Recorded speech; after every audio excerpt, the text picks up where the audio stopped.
si vous envisagez de lancer votre propre entreprise ou votre business en Afrique, après ça dépend, il est important de choisir un secteur avec un fort potentiel de croissance. Donc c'est une erreur que fait beaucoup de personnes. Alors moi je vous dis, je vous arrête tout de suite. Dans cette vidéo, je vais partager avec vous trois idées de business qui ont le potentiel de réussir en seulement, et je précise, je le dis, je garantis, en seulement 12 mois. Alors, je ne vais pas vous vendre du rêve, je vous dis réellement ce qu'il en est. La réussite, c'est une accumulation, c'est-à-dire ça prend un peu de temps quand même. Donc, moi, je vous dis réellement comment les choses se passent. Alors, il est également important de prendre en compte les critères tels que le potentiel de croissance, l'investissement initial et la rapidité de la mise à jour du marché. Ça, je pense, c'est super important. Alors, on ne va pas s'attarder, si vous voulez, les trois business avec un fort potentiel de croissance. Moi, je vous demande de rester jusqu'à la fin de la vidéo. Donc, il y aura des tips, il y aura des petits détails donc, qui vous feront gagner énormément. Sur lequel... alors, on ne va pas s'attarder. Le premier business que je vais partager avec vous, c'est tout simplement le e-learning. C'est quoi le e-learning? Donc, il y a beaucoup qui le savent, mais par contre, c'est important de préciser, de donner des détails. Le e-learning présente un énorme potentiel en Afrique en raison de plusieurs avantages. Moi, je vous explique. Donc, il permet davantage à distance, je précise à distance, que la personne puisse apprendre. C'est-à-dire que c'est tout simplement, il permet d'apprendre à distance, ce qui élimine la nécessité de se rendre physiquement dans une salle de classe. Ça, je pense c'est super important. De plus, il offre un accès à l'enseignement à un prix réduit par rapport à l'ouverture d'une école physique. L'e-learning offre également une flexibilité aux apparents.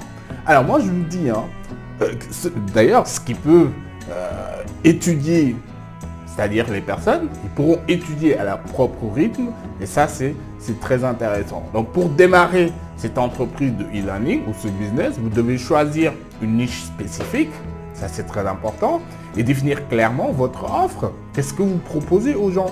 Alors, moi, je vous donne un exemple pratique. Vous pouvez commencer par proposer des cours de mathématiques ou de physique, par exemple, c'est des choses qui se font. Il est également important de créer un site web pour votre plateforme du learning. Alors moi, je vous dis, les gens, ils n'ont, il y a beaucoup de personnes qui n'ont plus le temps. On est en 2023, donc les gens, ils préfèrent prendre des cours en présentiel, c'est-à-dire à distance, que de se déplacer à l'université, à l'école. Et pour le businessman, c'est-à-dire pour vous, c'est du gain. Alors moi, je vous laisse faire le décompte. C'est-à-dire, il faut combien pour ouvrir une école de e-learning, c'est-à-dire d'enseignement à distance? Évidemment, les coûts sont beaucoup plus réduits pour une école de e-learning. Ça, on est d'accord. On est très d'accord. Maintenant, après, pour la mise en place pratique, donc il faudra essayer d'en parler avec des experts, c'est-à-dire des professeurs. Il faudra essayer de trouver des professeurs donc, qui pourront dispenser des cours en présentiel, qui pourront faire des fiches, des PDF et tout. Et puis en parallèle, il faudra trouver quelqu'un qui peut vous faire un site internet sécurisé. Et c'est super important pour permettre aux clients de pouvoir s'inscrire, de pouvoir payer, de pouvoir faire énormément de choses. Et tout cela repose sur la promotion au niveau des réseaux sociaux, mais aussi au niveau du marketing digital. Alors, on ne va pas s'attarder, on va passer idée de business numéro 2, on va parler d'agriculture mécanisée. Alors, je vais venir, mais attendez, je vous explique. L'agriculture, déjà, il faut comprendre, c'est un secteur stratégique en Afrique. Donc ça, on le sait. Mais aussi, il existe une opportunité dans la mécanisation agricole qu'il faut comprendre. Alors aujourd'hui, en Afrique, de nombreux agriculteurs utilisent encore des méthodes traditionnelles. Et ça se voit quotidiennement. Donc d'ailleurs, ce qui limite leur productivité, il faut le dire.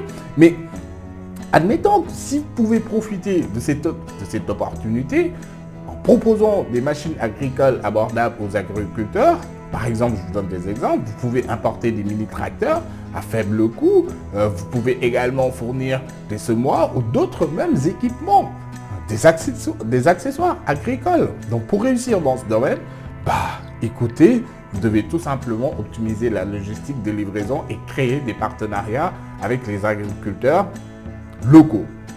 Comment ça se fait? Ça se fait super simple. Alors c'est super simple. Il faudra tout simplement, après ça dépend de vous. Donc si vous souhaiteriez revendre des mini-tracteurs, des accessoires beaucoup plus modernes au niveau de l'agriculture aux résidents locaux, vous le faites. Mais moi ce que je vous recommande, c'est tout simplement de faire de la location-vente. C'est-à-dire vous pouvez louer des mini-tracteurs journaliers, hebdomadaires, après ça dépend. Ou sinon vous pouvez vendre aussi en parallèle des accessoires, chose qui est super intéressante. Donc moi je trouve que c'est un business qui est sous-coté en Afrique. Il faut vous dire quand même, c'est énorme. L'Afrique a énormément de terre. On a énormément de terres fertiles qu'on peut utiliser et en fait, il y a énormément de personnes qui restent toujours au niveau de l'agriculture, des méthodes traditionnelles. Donc si vous venez vous rapprocher d'eux, vous leur dites ce que vous faites, ce que vous proposez et vous appliquez des flexibilités, à savoir des paiements, je ne sais pas, par 6 mois, par 2 mois, par 3 mois, ou sinon vous appliquez ce qu'on appelle une facilité de paiement par échéance. Moi je trouve que c'est super et c'est quelque chose qui peut très bien marcher. Alors, idée de business numéro 3. On va parler de la restauration et livraison. Qu'est-ce que ça veut dire? La restauration et livraison, c'est un secteur en Afrique en plein essor. Actuellement, c'est en train d'exploser. Et je vous dis, en raison de la demande croissante de repas rapides et abordables, les gens ils n'ont plus le temps. Donc, si vous pouvez vous différencier en proposant une livraison rapide et efficace, c'est énorme. C'est énorme. Au départ, vous pouvez travailler avec un livreur indépendant, c'est-à-dire lorsque vous préparez les repas et tout. Donc, une fois que vous avez une commande, vous pouvez contacter votre coursier, votre livreur, et il le fait super rapidement. Ou par contre, après, je ne sais pas, une fois que ça se développe, vous mettez en place une flotte de motos. Mais ce que j'ai envie de dire pour ce business, à mesure que votre business se développe, vous pouvez investir dans beaucoup de choses. Vous pouvez prendre dans une flotte de motos pour optimiser les trajets.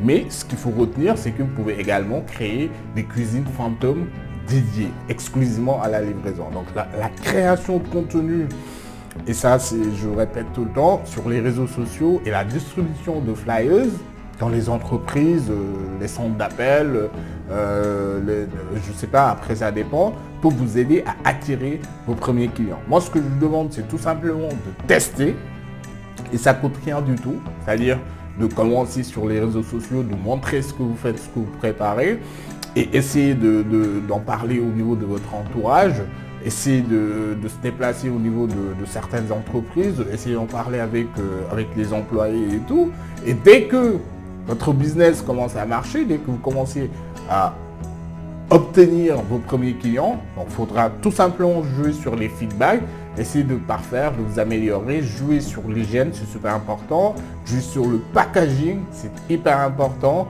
et puis pour des livraisons très efficaces, très rapides et abordables. Donc, il y a évidemment un tout petit peu de concurrence. C'est un nouveau business. Et moi, je vous dis, il faudra tout simplement essayer de se démarquer de par le packaging, de par ce que vous dites, ce que vous promouvez au niveau des réseaux sociaux. Et c'est un business, moi, je vous assure, qui peut très rapidement décoller, qui peut très rapidement exceller. Alors, ces 3 idées de business, donc là on arrive à la fin de la vidéo, ces 3 idées de business ont un fort potentiel de croissance en Afrique, qu'il s'agisse de e-learning, d'agriculture mécanisée ou de restauration rapide. Il est important de choisir une niche spécifique pour vous démarquer. Donc n'oubliez pas d'optimiser la logistique, peu importe ce que vous faites, donc de créer des partenariats donc pour vous assurer de la réussite de votre entreprise. Et je vous dis, je vous redis, essayez de tester. Ça coûte absolument rien du tout. Testez et ne testez pas 1 mois, 2 mois, 3 mois. Testez, restez dans la course. Ça, c'est super important. Donc, si vous souhaiteriez en savoir plus sur d'autres idées de business en Afrique qui sont très originales. Donc n'hésitez pas à vous abonner sur la chaîne, d'activer la cloche de notification. Et si vous avez des questions, n'hésitez pas à les poser en commentaire. Moi je suis là et je vais y répondre. Donc moi je vous remercie, je vous dis à la prochaine. Allez, ciao ciao.